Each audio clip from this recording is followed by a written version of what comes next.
Hello, and welcome to Strange Dominions, where we attempt to unlock the mysteries behind the unseen and unheard, unknown and unknowable. I am your host, Octavian Graves. Tonight is a very special night. Tonight is the 1-year anniversary roundtable show.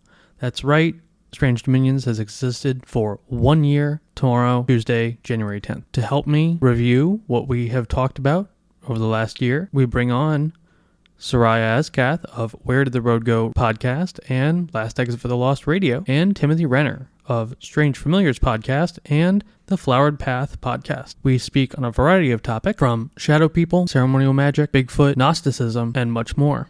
This is a 2-part episode, with part 2 coming next Monday. If you have seen something strange or unusual, such as a cryptid, spirit, UFO, or anything in between, please send me an email at strangedominionspodcast@gmail.com. As always, we have our Patreon, and it's only $4 to sign up, and you get access to exclusive episodes, ad-free episodes, merchandise, and much more. Without further ado, I bring you the 1-year anniversary roundtable episode with Seriah Azkath and Timothy Renner.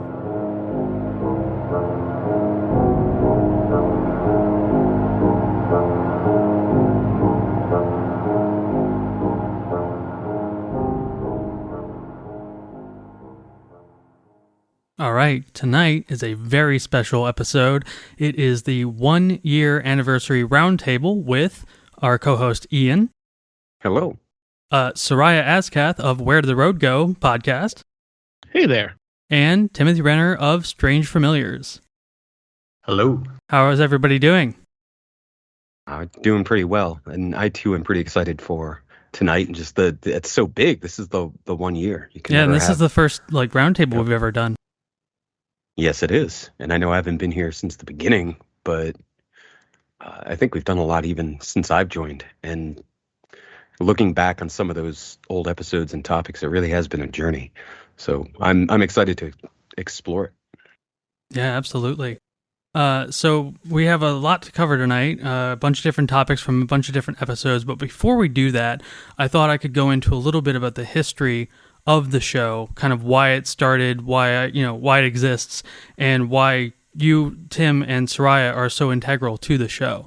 So back in the summer of 2021, I had this kind of existential crisis because at a certain point I realized that my friend group had kind of disappeared and I wasn't really sure what to do with myself. And I had always wanted to start a podcast. Originally it was going to be a black metal podcast, but that just didn't really seem too fun after a while because I talk about black metal so much in my own personal life. It seemed kind of boring to just talk about it on a show.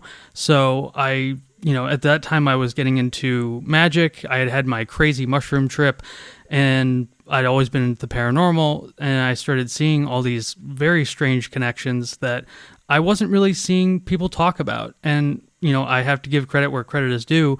Tim, when you put out Where Did the Footprints End, that blew my mind, and that really put me on the path to what we're doing now. So I really want to thank you for that, and just for all the support you've given me throughout this entire year of being on the show, and all the advice you've given me. Oh, you're quite welcome. It's me continuing the trend of the hands that were extended to me when I started. I've noticed about the podcast community that at least the folks I'm in contact with, are very, very supportive. It's very much like a brotherhood. It reminds me of the best aspects of the old DIY music scene, the old DIY zine scene, where everybody just had everybody else's back. Everybody was excited for everybody else's content, whatever everybody else was making, they were excited for. Everybody was encouraging. And I haven't had that since that time. I could go on a whole rant about how I feel the music scene changed and why, but I'll save you from that. But it sort of faded away from that in the music scene, and I kind of thought it was gone until I got into podcasting, and I really, really felt like I stepped into this, brotherhood. Not to make it all about dudes, it's brother and sisterhood, whatever, however you would say that, where I was welcomed in. I was encouraged by Seriah and by Wes from Sasquatch Chronicles right away. Hey, do your own thing. Start your own thing. Seriah bent over backwards to help me. And it really feels like a community. I think some of these big podcast factories, these major corporations that are pumping out podcasts are trying to kind of make inroads. But to everyone's credit, like the people I know, again, the people I know who are doing podcasts have stayed faithful to that idea of like, no, we're going to support each other. We're not trying to, bite each other in the back or do anything. It's just a really, really wonderful community. And for me, it's been my pleasure, to continue that, with you and with a couple other people who have started podcasts since then, that I'm happy to help out in any way I can. And just like, hey, welcome to the club. It's a great club. Well, it's so appreciated. Thank you so much, Timothy. Your help has been instrumental in the progress of this show. And Seriah, same with you. I mean, the amount of support that you've given me, the amount of times you've let me on your show to talk about things that I was working on, or just to be a part of the roundtables, it has been so instrumental as well to the progress of this show. So I really can't thank you enough for everything both of you have done for me. Good. I'm glad it helps. It really does. And this is all because Tim wrote a really cool book. Absolutely. That's where it all started. He sent me that book, and I went, this book's great. Who is this guy? Yeah, this all just goes full circle at some point. You're going to make me all weepy here. Now. Where did the road go started? That book is way before I ever wrote that book, Seriah. Right, but that's why I started talking to you, because you sent me that book, and the book was great. If the book wasn't great, we probably wouldn't have started talking. Well, maybe. Well, thank you so much. And then you were like, can we do a documentary? And I went, why don't you just do a podcast? Yeah. And then you sent me the first episode. I went, this is awesome. You need to do this.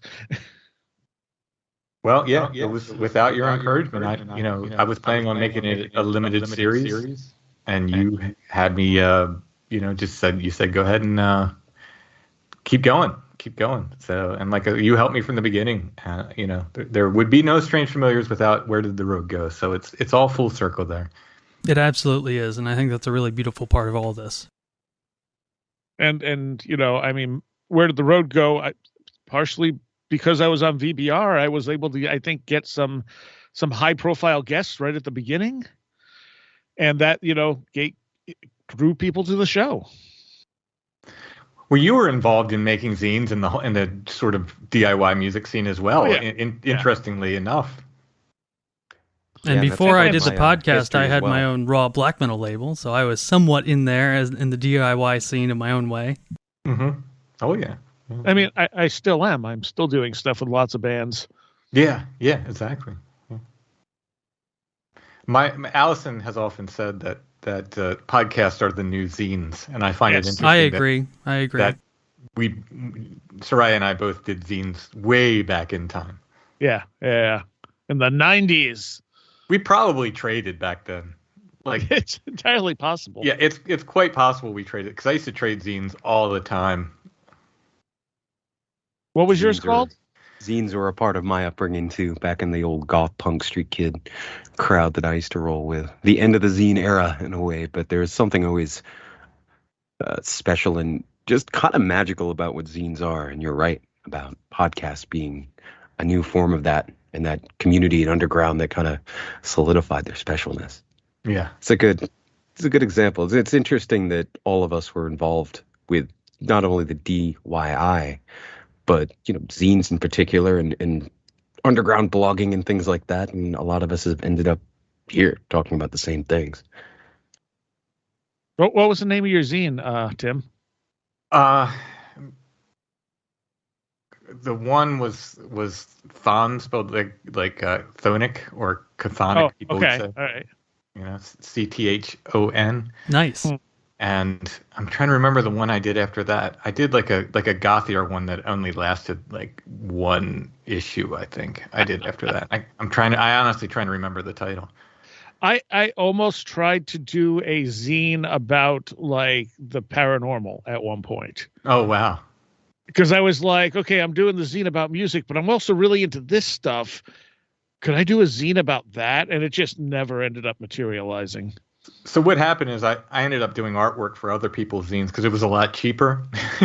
Yes. So I didn't have to publish my own, and I did a little writing for other people. I mostly did artwork. There was a time where I did cover for like most occult and goth zines. I think in the late 90s, I probably did covers for it at one point or another, if not more than covers. Nice. Yeah, absolutely. I never got into the zines because it's a little bit after my time or before my time, but it's still something I've always been really interested in. And I used to get, like, when I found them, they still make zines, and at certain black metal shows you can still get independently made zines, but it's rare these days. Mm-hmm. Yeah, well, there are those people that still like tapes too. Yeah, we're little shits, I know. All right, so to get in, I've pulled a couple topics from different episodes throughout the year. And the first one I want to start off with is Alex and his Boohag story. And actually, Tim and I both had him on. Tim had him on first. And it was a really riveting conversation. And while I was listening to that episode, I was thinking, a lot of the stuff he's saying, there's parallels here. There's magical and esoteric parallels. And I would love to talk to him more about this. And so I asked him if I could have him on the show, and he said yes. And so I contacted Alex, and we had a really riveting conversation. And the main part of the story was the Boohag, which is basically kind of like a sleep paralysis type phenomena that is an old woman that sits on your chest. And his was really interesting because he said that it was trying to suck out his soul, essentially. And while it was happening, he got really angry, almost like in the astral, I guess. And this scared the Boohag, and she just disappeared. And I had never really heard that kind of encounter with in sleep paralysis before. So that was really interesting. I get so many sleep paralysis stories. Yeah, I know. I'm actually trying to I recorded one the other night with an interview with somebody. I'm actually trying to remember his specific story. It's not a comment on his story. It's just that I talk to so many people that they all tend to run together. Oh, so I understand. I have heard that similar before. I don't know if people attributed it to the anger in the way that he did, but I've definitely heard similar before.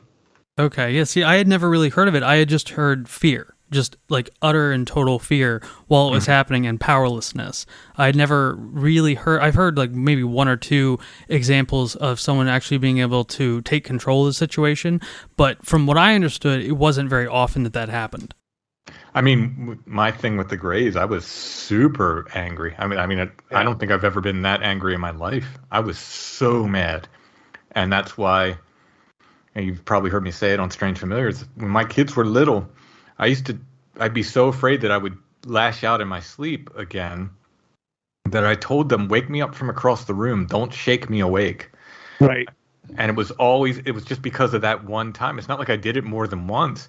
It was just that one time I tried to punch the Greys that were there, and I was so afraid I would do it again. I'd tell my kids, just stand across the room and call my name. Don't come over and shake me. I was really mad, really, really upset. Yeah, I know that was a really intense encounter for you. Absolutely. And fear is generally the more common response, but anger is probably the second one. Yeah, absolutely. That's a removal of agency. Yeah. If you're not terrified, and if that terror fades, anger is going to be that way.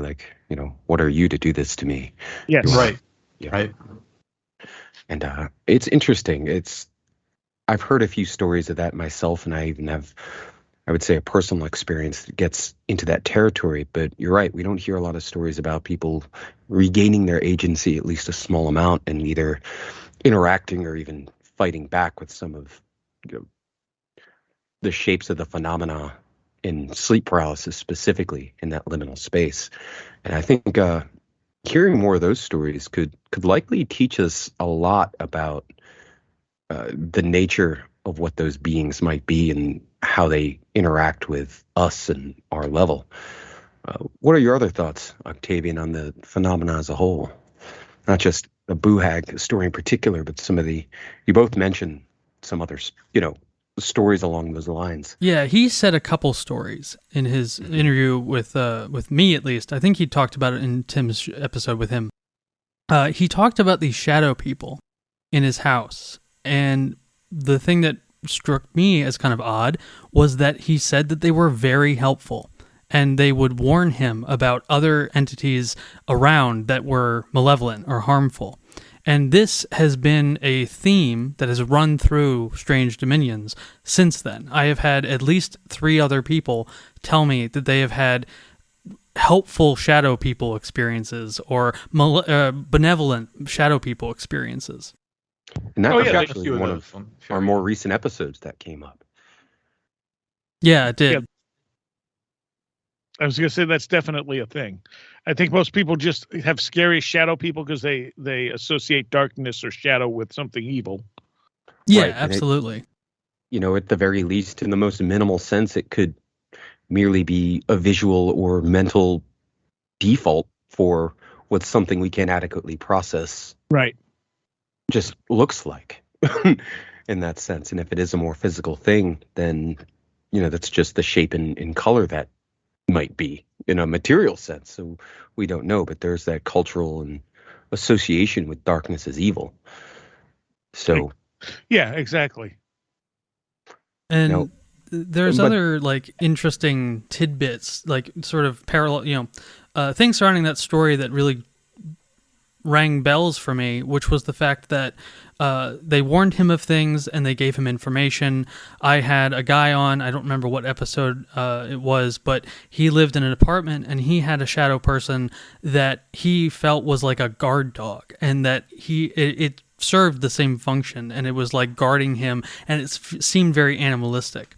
And so you take that, and then we go to Cain del Sol, which was episode 9, when I interviewed him for his book, which is his own magical system, Codex Aversum. And yeah, Kane's a cool guy. yeah, he is. And the way he came up with that system is, as a child, he was plagued with night terrors and shadow people. And one night he just decided to not be afraid anymore. And so they came to him and he wasn't afraid, and he was able to communicate with them. And according to him, they told him about these other entities that he now incorporates in his magical system. What was so cool to me about that was that we have this history of magic or certain techniques being shared with humans from spirits. And I wasn't really expecting that when I talked to him, but then that came up more and more. I believe W.D. Watson, in his Paranormal Fog book, has a story about a woman who had basically was abducted by a shadow person, and she, like, the shadow person kept asking her or saying questions, and then she told him, I'm afraid, please, leave me alone, and it stopped. But you don't really, at least from all the research I've done into shadow people, I don't see a lot of communication. There doesn't seem to be a lot of two-way communication with these things. So when I start hearing more and more about people communicating with them and getting information from them, that's really interesting. In a way, that makes the difference in mentality between perhaps a magician or an occultist and, a more mundane focused person. That interaction and that willingness. I think many people, it's such a sudden, scary, unexpected situation that, the fight or flight is just like, I want to get away from this. Like, you don't even think about interacting, I think, for most. Even somebody who might normally do that, try to communicate or understand something, it's, for a lot of people, it's probably just terrifying. And then maybe later on, they're like, well, maybe I should have tried to do something in a different way or communicate. But I see your point.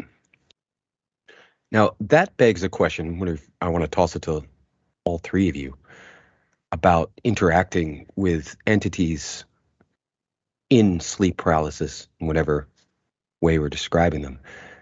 Now, I think everyone here has at least a basic experience with magic or mystical or even devotional practice or tradition in some way. What do you guys think about using magical, or I want to say techniques, or even things like talismans or charms, magical occult technology in general, so to speak, to interact with specifically, as we perceive them, negative beings, like something like the Buhag or something like that, where they can, how would you think those things would interact on that level? Do you think we could affect them? Is there I mean, are there stories and reports where people have tried this thing? What are your theories on it?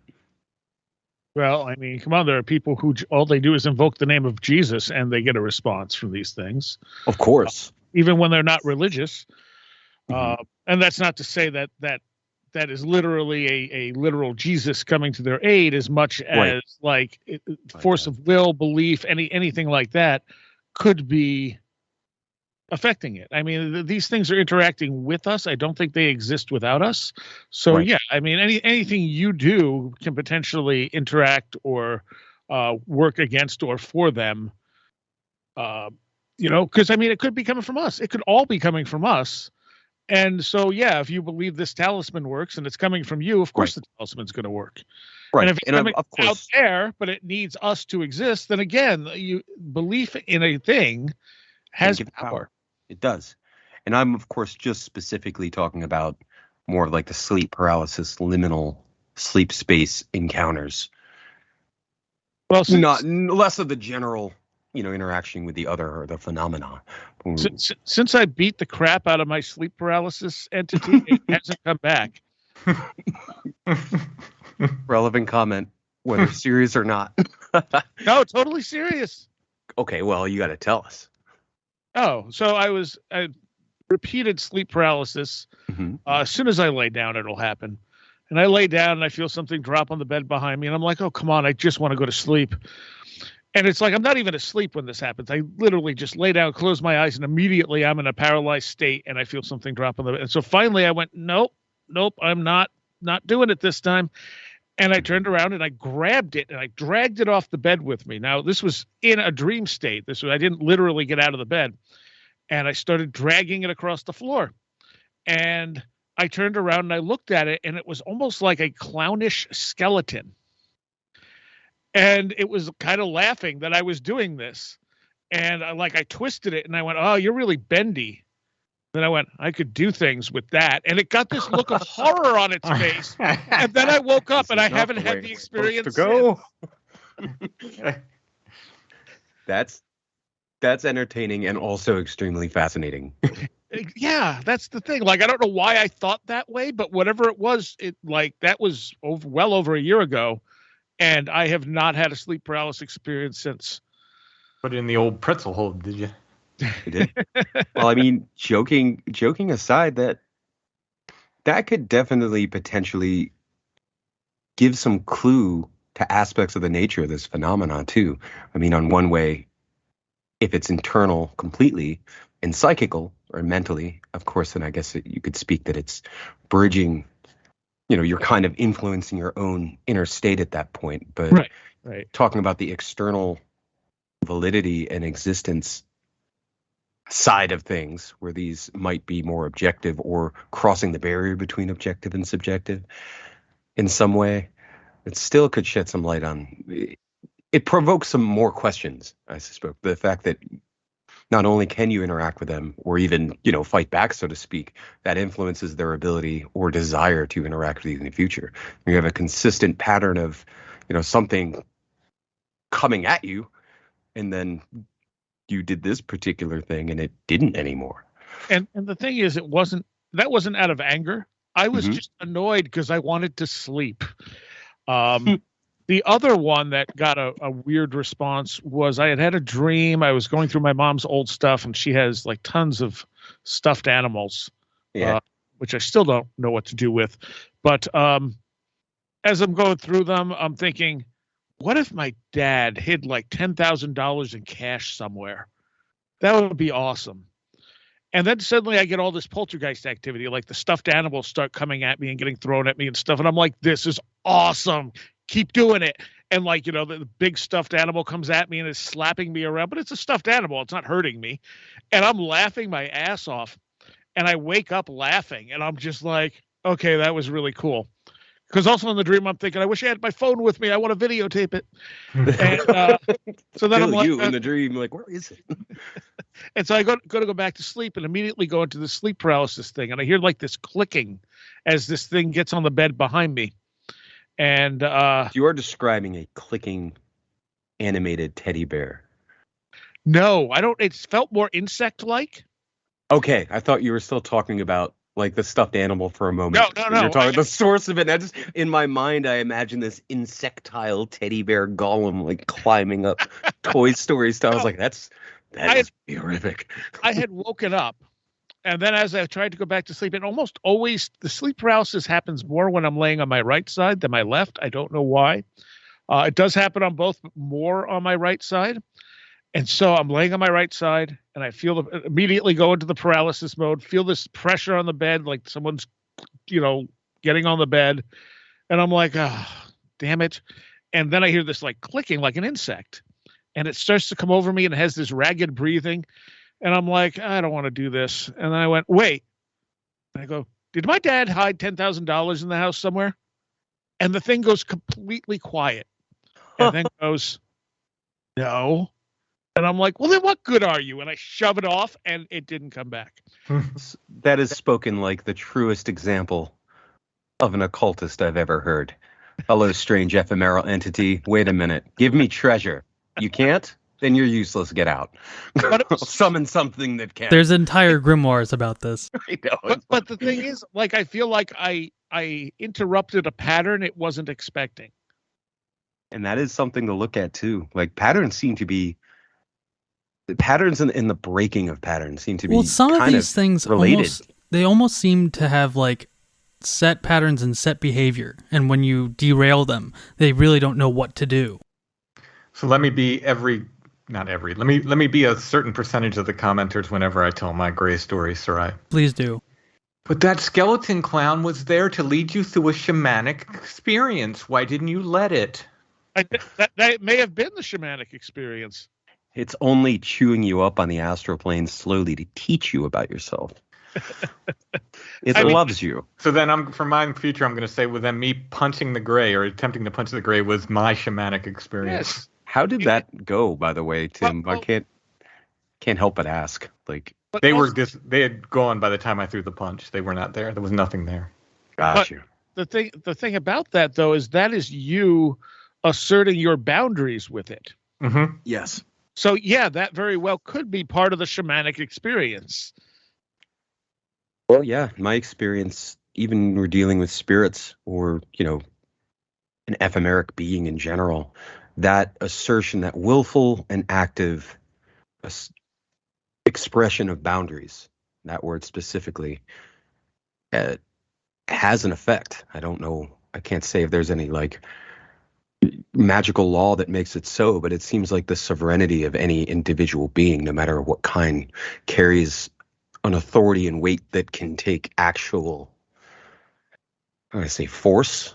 Like it has meaning. Like if it's like you in your house, especially we're discussing, things like fairies or spirits, that you have that right when you convey it honestly or without even thinking about it in a directive, like you can stay or you must go. We hear a lot of stories time and time again from all kinds of walks where they listen, even something potentially, horrific in some cases. Yeah, I mean, that was one of my early experiences where I had what looked like a shadow being moving along the ground, Mm-hmm. And it wanted to come into me. And I went, I don't think this is real. Sure, go ahead. And then I found my moral compass wandering. And after a couple of days, I went, what is going on? Why am I thinking like this? And I'm like, was that shadow real?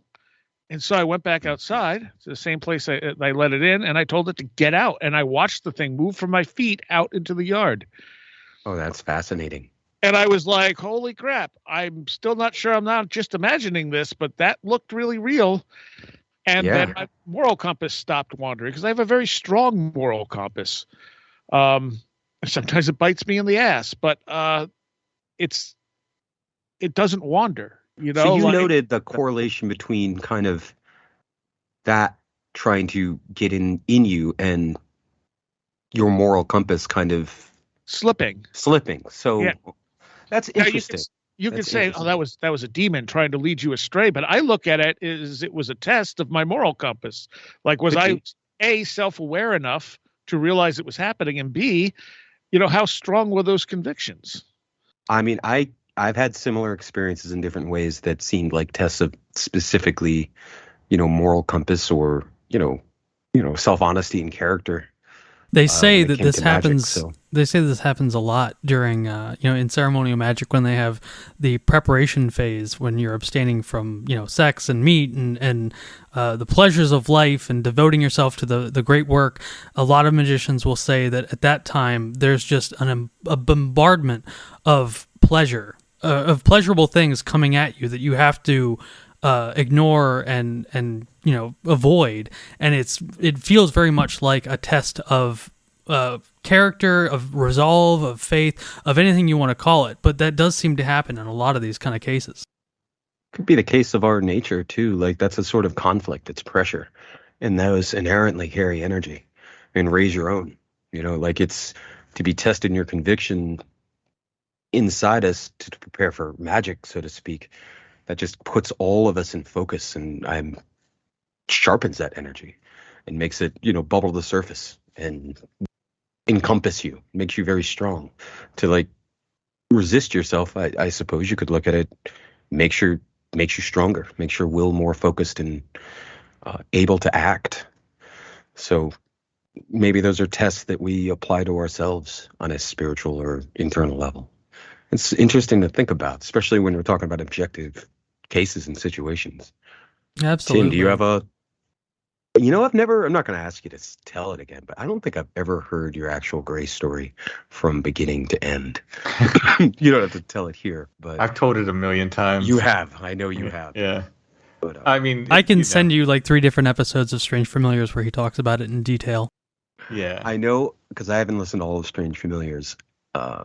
And I don't it's kind of, I will go on Strange Familiars and it sounds a little weird, but I'll kind of scroll through randomly and I'll let an episode find me. I do this with a lot of podcasts, and 9 times out of 10, the episode will be about something that is specifically relevant to, magical or research work, or sometimes just odd, relevant things that I didn't realize were relevant in that sense, or better yet, and this has happened a few times with Strange Familiars, something that turned out to be relevant within 1 to 3 days later in a huge way. Oh, that's cool. Like a guest that we had came on, we didn't know anything about him, and they started breaking into a story that was the literal same.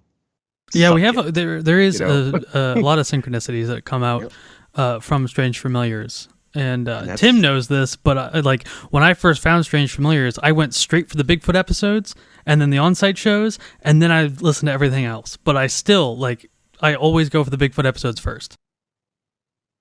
No, that's fair. I got to say, I've been thinking about it for a while, and I wanted to articulate it because we were talking about, Strange Dominions is a journey. This was the first year has been complete, and that's a big step.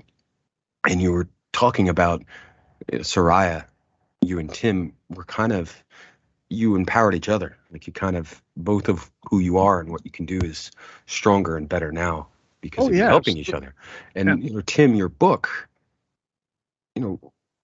that to me, it's almost like, and don't try to puff you too much, but it's like a keystone work almost. And I say that in my experience, in my journey from not knowing too much about high strangeness and the paranormal to having a pretty functional knowledge of it, has been years, but that journey to me has been marked by milestones of synchronicity almost, where I would cover a certain work or read a certain book and study certain things, and I'd learn a lot, and synchronicity would be to come into play, and then I would end, and it wouldn't be more than a little bit of time, and then it's almost like the next step in that journey logically in a powerfully synchronous way would show up, like a podcast episode, or I would meet somebody, or I'd grab another book from another paranormal author out of a billion, and it would be the same kind of answering questions that the first work did. And a lot of those for me are works from like Keel and Jacques Vallée and a lot of those guys. But Tim, your book for me was almost that next step where it kind of finished the realm I was working in, and I was kind of in the rereading mode. And right after that, I was like, but I don't know where to go with this. But your book was the kind of came upon me randomly out of nowhere, as did Octavian.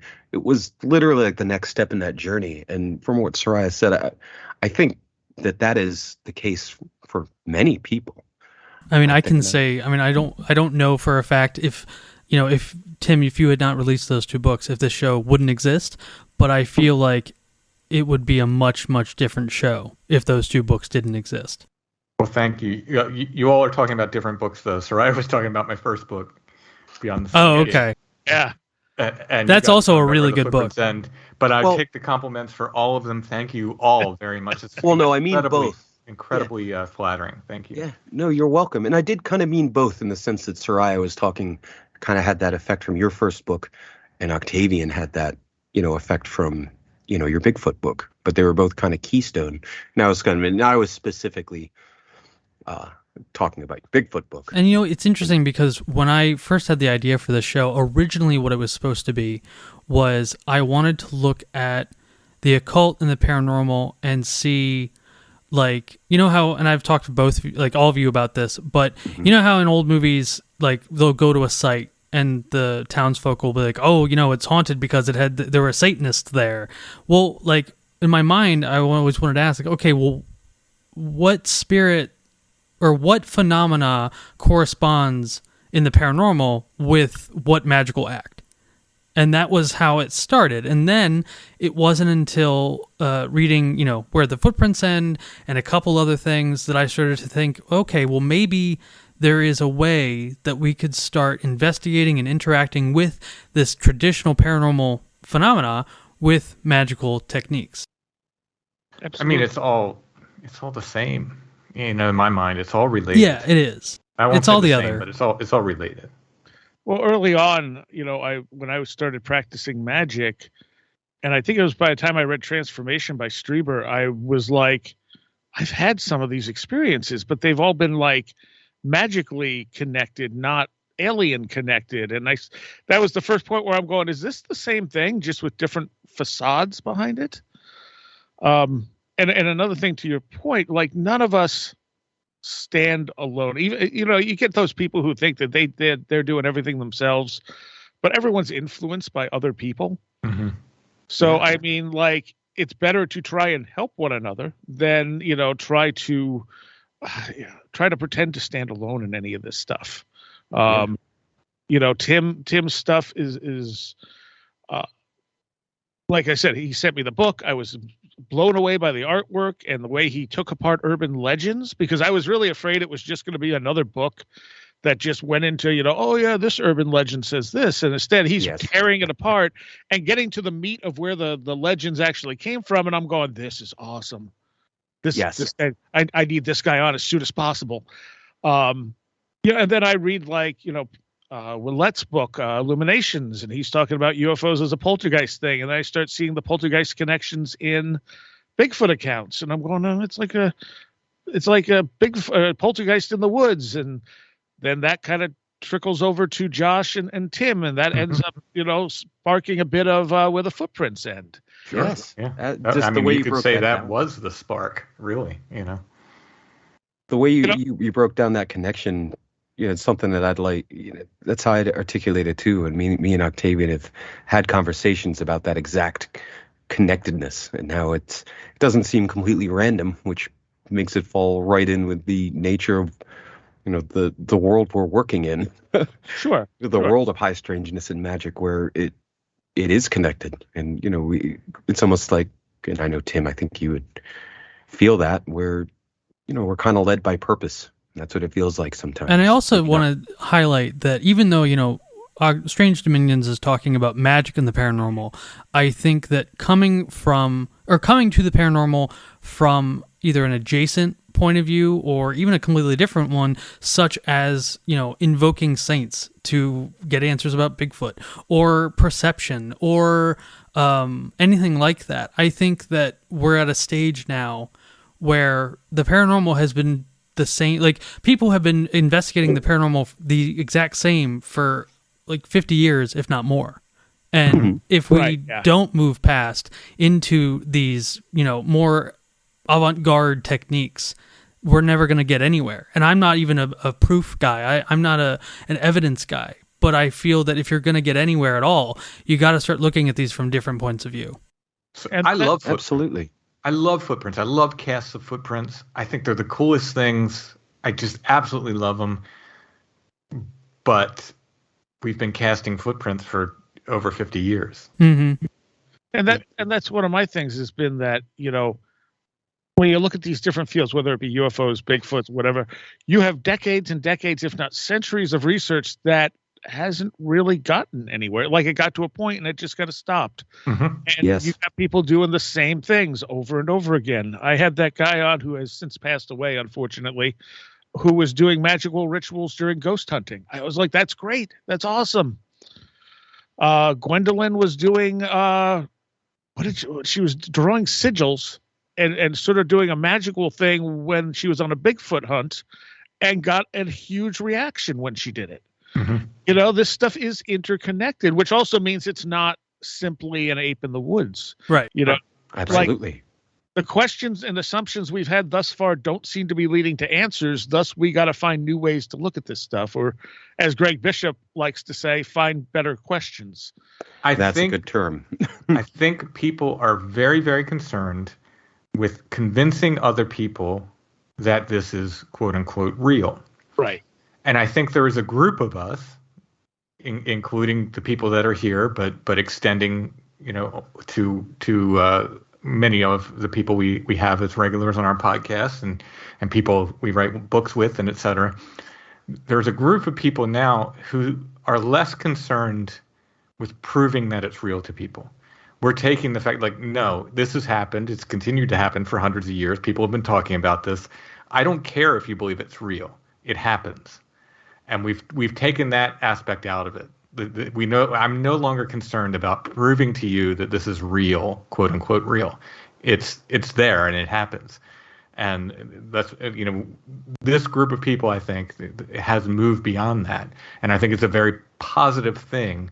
And, no one person can take credit for that. Again, I think it's the kind of thing where we've all pulled each other in various directions, but in the general direction of like, hey, let's get beyond that and get into some other ideas. And my my encompassing talking point there is this stuff has been happening throughout written history, cross culture. Mm-hmm. It may be named to different things. Mm-hmm. We may perceive it as different things, but the phenomena is there. So if nothing else, these experiences are a human experience. Mm-hmm. And you can't throw that out, because then you're throwing out all that info going all the way back to the beginning of written history. Yep. And it's good to point out that so much of physical human history, if you dig enough, as I'm sure many of our listeners and we have, how much of that history have been directly influenced by manifestations of the paranormal or entities through, visions or prophecy, or entities and liminal beings, whether they are saints or gods or any number of things, essentially liminal, non-physical entities. Absolutely. Interacting and communicating with people throughout history in various roles, sometimes in absurd, innocuous, meaningless at the time ways. We're just collecting cabbage in your field, strange farmer. Is aliens, or I am the virgin, and I'm appearing to this farmer on this hill in Mexico, where once stood a temple of a pagan goddess, and here I'm going to turn my cloak into roses, and I need you to build a temple here, or various these things. But if you examine them in the long term, sometimes those little interactions have had ripple effects that directly impacted the course of parts of our culture, our history, or politics. And I think that is one of the most important things to consider. Like whether, we don't need it's past. I think we're all past that point of needing to self-validate by convincing people who aren't even aware or interested in this that it's real. Because after a point, you look at it and it's almost silly to deny it, because there's 100,000 reports of different phenomena that isn't currently considered by certain science, that it's there. And it's there because the impact is, you can see it through history, through wars and religion and all kinds of things. But I have a friend who is a militant atheist, and he doesn't believe in anything paranormal, like all this stuff is explainable, et cetera, et cetera. And this is before I was even doing Where Did the Road Go. I was having a conversation about him, and I'm trying to show him some of the sci research, and he's finding skeptical articles online that are saying, oh no, this research was done wrong when it wasn't. And finally he says something like, well, you're just going to have to prove it to me. And at that point I just stopped and I went, I don't have to prove anything to you. I don't care if you believe me or not. Like you can continue to believe this stuff's not real all you want. It doesn't make it not real. Exactly. correct. Exactly. That the conceit of the importance of someone's desire not to believe something really has no impact Right. on the reality of it at all. Like many people just have that assumption that, oh, well, this person says so. The next guess is I have to convince. I think it goes back to anything with the paranormal. There's always been that vocal public challenge, especially years ago, where, there was always some, scientific representative or skeptic that was always involved in a public discussion. You ever notice that, going back to the 50s? Sure. There's rarely any discussion or talk where it was looked at, not even seriously, but all those talk shows, you had the skeptic who came on. It was a cliche. Mm-hmm. In the news, you always had somebody to counter it, or if not, it was the newscaster who throws in a line or two which reminds the public that it's not real, and then they discuss it. But there's a handful maybe where somebody just looked at it for what it was, neutrally, said, tell me what you got. Here's the evidence. I'm not going to give a biased opinion one way or another, and let it stand. And if they do, they're usually relegated to kind of bordered with that idea that they're kooky or ridiculous. Yeah. I was contacted by a local TV station they were going to do a story on Bigfoot. Mm-hmm.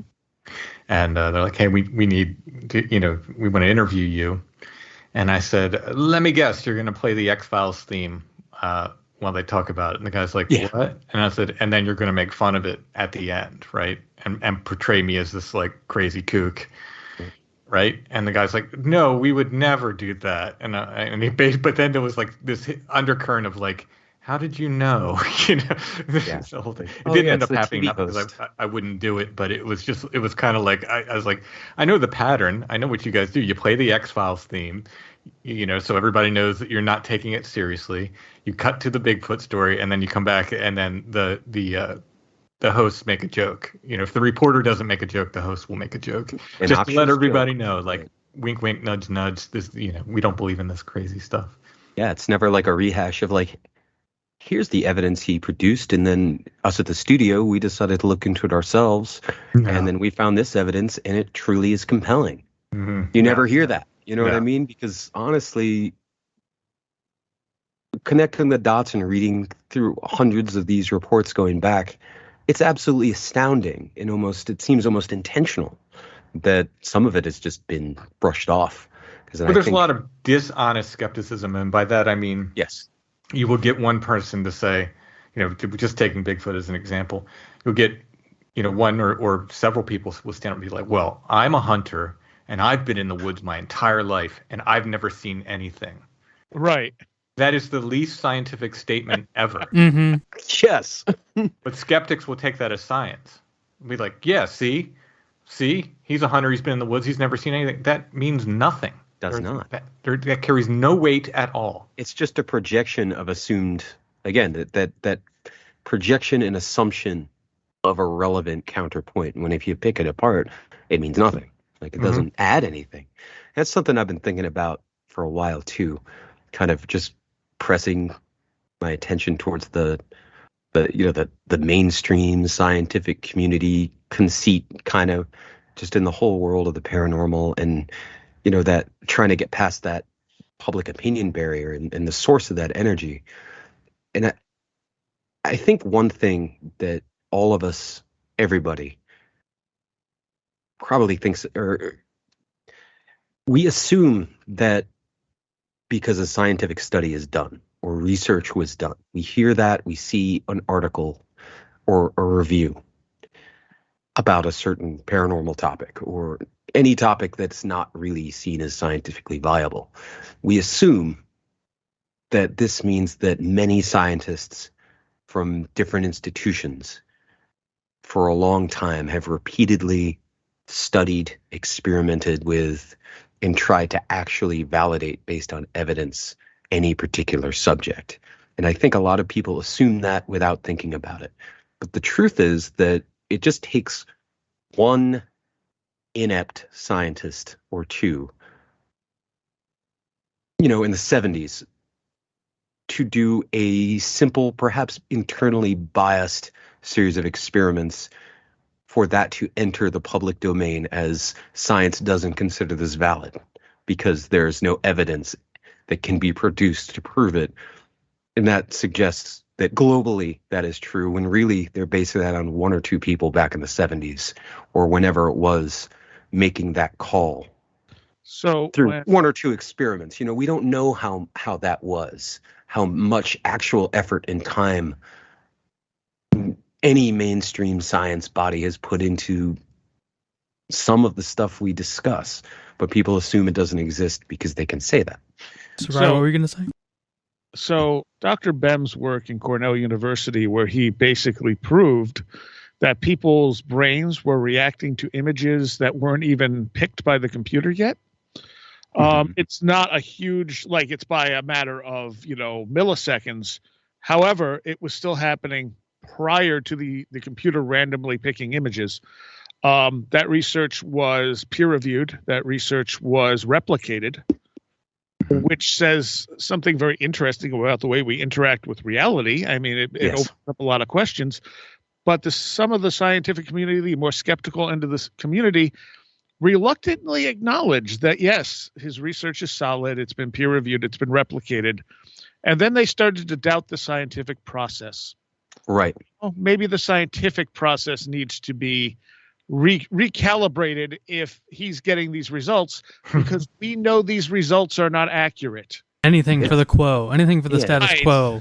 The amount of intentional aggressive effort towards it's not even just moving the goalposts. It's changing the entire game. Oh, you beat that game. Literally. Yeah. We're not going to use that game anymore. Let's do this one.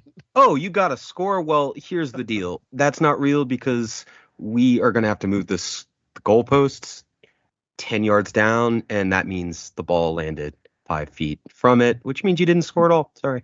What was that literally doctor's what name, it is. Ryan? What was that? That doctor's name? Dr. Bem. Spell it? B-E-M. So, do you think there's any correlation with these you call the old science fiction monsters, BEMs, right? The big bug-eyed monsters. Oh, yeah. Huh. Synchronous. With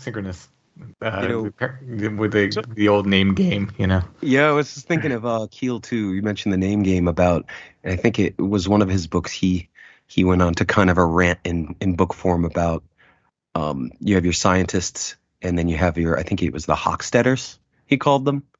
And he cited, like a scientist back in the day who came up with some advanced piece of tech that went outside of the mainstream. And, another scientist appeared out of nowhere, and it was a Dr. Hofstetter or something like that. And this guy inordinately began harassing and trying to defame and becoming obsessed with telling everyone how much of a fraud the guy was and discrediting him. And then as soon as the guy abandoned the project or whatever it was in life, I'd have to look it up to get exact, this Hofstetter guy vanished. Like he was at the scientific conventions. He was on the news or in articles, things like that. And then when the original scientist who was coming up with a new idea, I think it was like an energy, like an engine. I think it's in the 30s or 40s. Yeah. And because I think it's but and then this Hofstadter guy was like never seen again. Like I actually did some independent research because like that seems like a Keel elaboration, but and again I can't think of the exact sources, but it was a true story. I think he might have elaborated a little, but it was essentially a true story, and the Hofstadter guy did exist, and then the guy never showed up again. Really never really talked about it. He has like a death date, sometime later. But like he just what were you saying? So when you're talking about the name game and stuff, Mm-hmm. there's also I think most people know the weird connections between like Kennedy and Lincoln. Mm-hmm. And today there was a meme that popped up that had a picture of Dennis the Menace from the U.S. and a similar cartoon from the U.K., also called Dennis the Menace, completely individually created and published the first time on the same day. Wow. Of the same year. Oh, wow. That is interesting. And I'm just like, and both of them had like a similar look, but the UK one was a little punkier. Interesting. I had a neighbor who used to call me Dennis the Menace. And I'm looking at that going, that's just like, how do you even parse that? Like, that should just not happen. Like, if it was like, oh, they did a Dennis the Menace and it came out 3 years later and they say they didn't know about the American one, or say, but literally published the first time on the same exact date. Wow. That is fascinating. For the listeners talking about the name game, one good core example was John Keel of the Mothman Prophecies. He had that correlation and mentioned that there were, highly coincidental and synchronous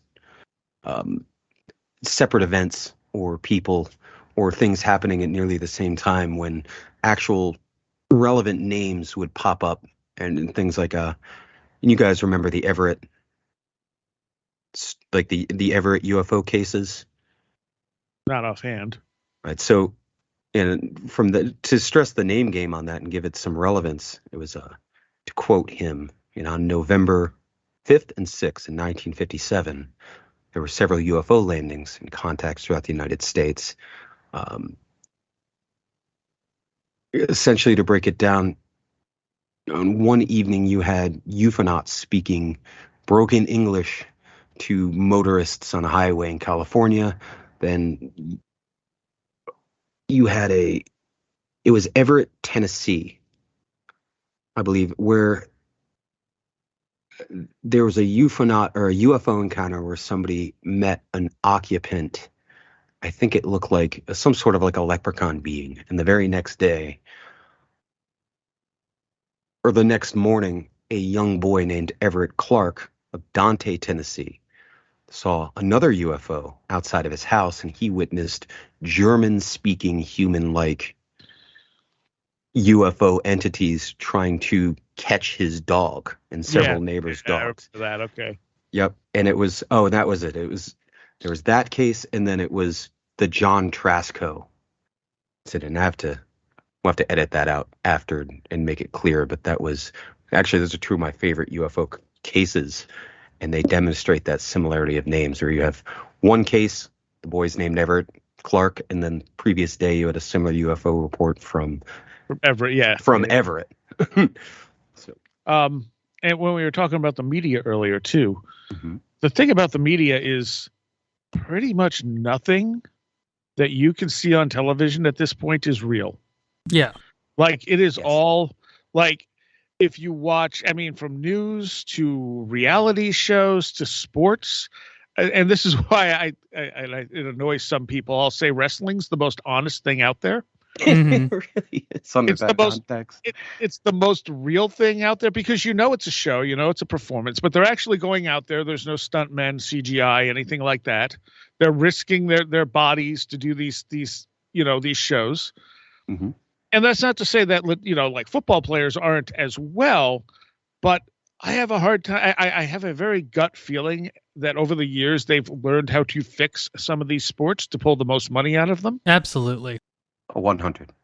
And reality shows, if you talk to anyone, even like the paranormal ones, you go to people who have dealt with some of these ghost hunting shows and stuff, are like, oh yeah, they fake some of the stuff, because they'll get stuff, but if they don't get enough stuff, and this was always my thing with Uri Geller.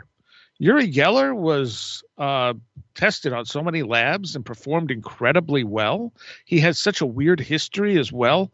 But, they'd say, well, like you'd have the amazing Randy come out and be like, oh, he's just using sleight of hand magic. And maybe he was, because you don't want to fail on national television, on live TV. Right. So right. There's got to be some kind of procedural thing to it. Right. It's like you don't want to risk, it's not going to work, because then you're going to be ruined. One failure like that's going to ruin you. But if you're good at sleight of hand magic, you might as well just fake it, because it doesn't matter, because no one, again, you're not going to prove it to anyone by doing it live on television. Right. People who are set not to believe you will find a reason not to. Right.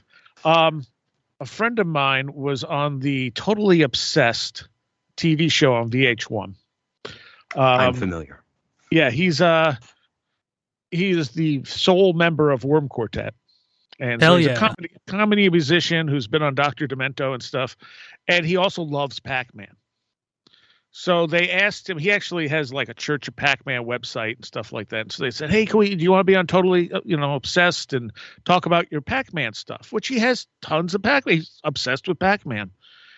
But instead of just interviewing him, who's an interesting person to begin with, and instead of taking real stuff, they made up all this stuff. Like they're like, okay, let's go drive around the mall parking lot and you can just yell Pac-Man at people. which he did, and he's just like, I don't understand. I don't do this. Like what?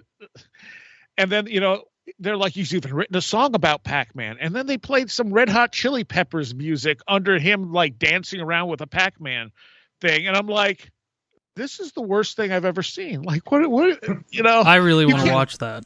Huh? I really want to watch that. It's like, you didn't even get to plug your band, because he's like, you're going to play my music, right? And they're like, oh yeah. No. Yeah.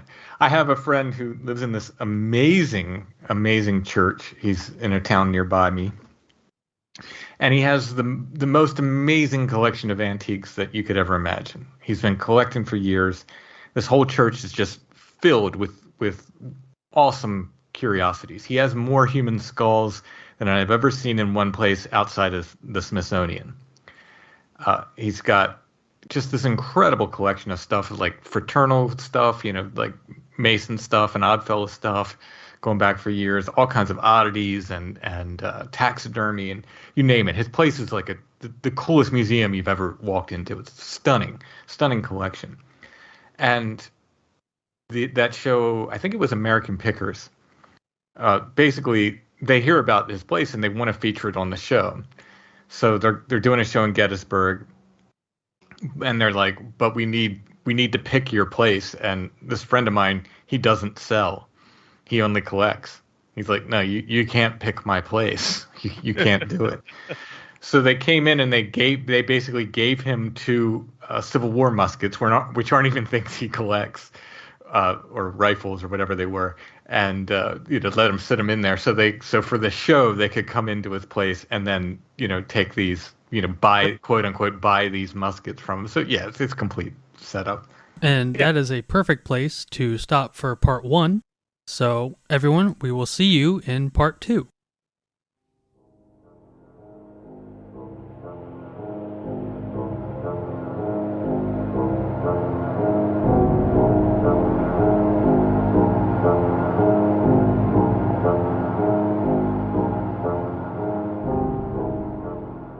And that was part 1 of our roundtable discussion for the 1-year anniversary of Strange Dominions. As always, we love having Seriah and Timothy on. They are both wonderful people and amazing guests, and we encourage everyone to go check out their respective podcasts and stay tuned for next week for part 2. Thank you so much for listening and being a part of the journey, and as always, we will see you again on the Strange Dominions.